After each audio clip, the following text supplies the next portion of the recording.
আসসালামু আলাইকুম। কেমন আছেন সবাই? তো চলুন আজকে আমরা ঘুরে আসি ব্রিটিশ আমলে নির্মিত তৈরি সোনাহাট ব্রিজ থেকে। তো এই জন্য আমরা রাস্তা অলরেডি শুরু করে দিয়েছি। আসলে রাস্তার দুপাশে নয়নাভিরাম দৃশ্য। আমি এর আগেও এরকম রোড ট্রাভেলে ভিডিও দিয়েছি। আমার কাছে খুব ভালো লাগে, বিশেষ করে হাইওয়ে রাস্তাগুলোতে খুবই সুন্দর লাগে আমার ভিডিও করতে। আপনাদের দেখতে ভালো লাগে কিনা আমি জানি না। মানে দেখতেছেন অসাধারণ একটা দৃশ্য, স্বচক্ষে না দেখলে যেটা ভালো লাগবে না। আমরা এই মুহূর্তে ব্রিজের পশ্চিম পারে রয়েছি। দেখুন আমার বাম পাশ দিয়ে ধুধু বালুচর, ওইদিকে ভারতের গ্রামগুলো দেখা যায়, আর দুপাশে অসাধারণ দৃশ্য আপনাদের স্বচক্ষে দেখলে খুবই ভালো লাগবে। দেখুন যেদিকে দু চোখ যায় অসাধারণ দৃশ্য, এক কথায় নয়ন জুড়ানো। অলরেডি আমরা ব্রিটিশ আমলে নির্মিত সোনাহাট ব্রিজে উঠে গেছি। বর্তমানে এই ব্রিজটার অবস্থা খুবই খারাপ, একেবারে হযবরল অবস্থা। আমি নিজে যখন এক হাত দিয়ে ভিডিও করছিলাম আর এক হাতে ড্রাইভ করে যাচ্ছি, তখন আমার নিজেরই খুব ভয় লাগছিল। ওই পাশে অলরেডি নতুন ব্রিজের কাজ শুরু হয়ে গেছে, আপনারা দেখতে পাচ্ছেন। হয়তো কিছুদিনের মধ্যে নতুন ব্রিজ হয়ে গেলে তখন জনসাধারণ নতুন ব্রিজ দিয়ে পার হবে, এই ব্রিজটা তখন বন্ধ থাকবে।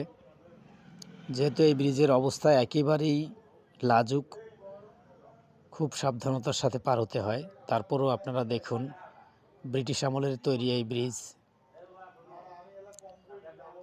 খুবই ভালো লাগে। আপনারাও আসতে পারেন।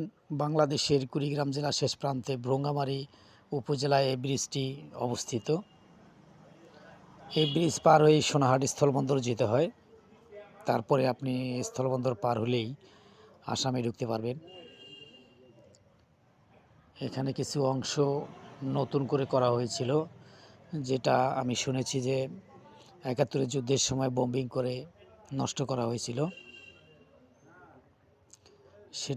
সেই জায়গাগুলোকে নতুন করে নির্মাণ করা হয়েছিল স্টিল দিয়ে। আমরা খুব আস্তে আস্তে গাড়ি নিয়ে পার হচ্ছিলাম, সামনে যেহেতু গাড়ি, পিছনে গাড়ি। আর ব্রিজের উপরের অবস্থাটা খুবই খারাপ, অনেক জায়গায় একেবারেই ভেঙে গিয়েছে। সেখানটায় নতুন করে কিছু ইট খোয়া দিয়ে ঠিক করা হয়েছে, ওইগুলো জায়গায় খুবই ডেঞ্জারাস। আপনারা দেখতে পাচ্ছেন এইটা নতুন অংশ, এইটা নাকি দেশ স্বাধীনের পরে স্টিল ব্রিজ করা হয়েছিল, যেটা মাঝখান দিয়ে বম্বিং করে ভেঙে ফেলার পরে এই জায়গাটুকু করা হয়েছিল। আমার ডান পাশে নতুন ব্রিজের কাজ চলতেছে, ভালোই লাগবে ব্রিজটা নির্মাণ হলে। বিশেষ করে উত্তরবঙ্গের এই ভ্রঙ্গামারী সোনাহাট উপজেলার মানুষের জন্য তাদের যাতায়াত ব্যবস্থাটা আরও এগিয়ে যাবে। এই ভয়ঙ্কর ব্রিজ দিয়ে আর পার হতে হবে না। এটা বর্তমানে একটা ভয়ঙ্কর ব্রিজের মতোই, খুবই অবস্থা খুবই খারাপ। দেখতে পাচ্ছেন যে আমার ক্যামেরা কি পরিমাণে লড়তেছে, মানে আমি এক হাত দিয়ে গাড়ি চালাচ্ছি আর এক হাতে ভিডিও করে যাচ্ছি শুধু আপনাদের দেখানোর জন্য। আশা করি আপনাদের ভিডিওটা ভালো লাগবে এবং আপনারা পুরো ভিডিওটা কন্টিনিউ করবেন এবং অবশ্যই আপনাদের মতামত জানাবেন। গাড়ির ঝাঁকুনির কারণে আমার ক্যামেরাটা একেবারেই পড়ে যেতে ধরছিল, যাই হোক ভাগ্যিস পড়ে নাই।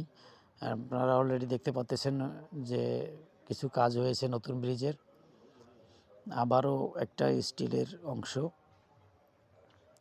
এই জায়গাটিতে পার হতে খুব ভালো লাগে, যেহেতু এটা নতুন করে করা হয়েছে। আপনারা এই ব্রিজ পার হয়েই সোনাহাট স্থলবন্দর ভ্রমণ করতে পারবেন এবং যখন স্থলবন্দরের কার্যক্রম শুরু হবে তখন এদিক দিয়েই বাংলাদেশ এবং আসামের মানুষের যাতায়াত খুবই সহজ হবে। বিশেষ করে বাঙালি যারা আসামে রয়েছেন, যাদের আত্মীয় স্বজন রয়েছে, তারা এই রাস্তা দিয়েই যাতায়াত করতে পারবেন।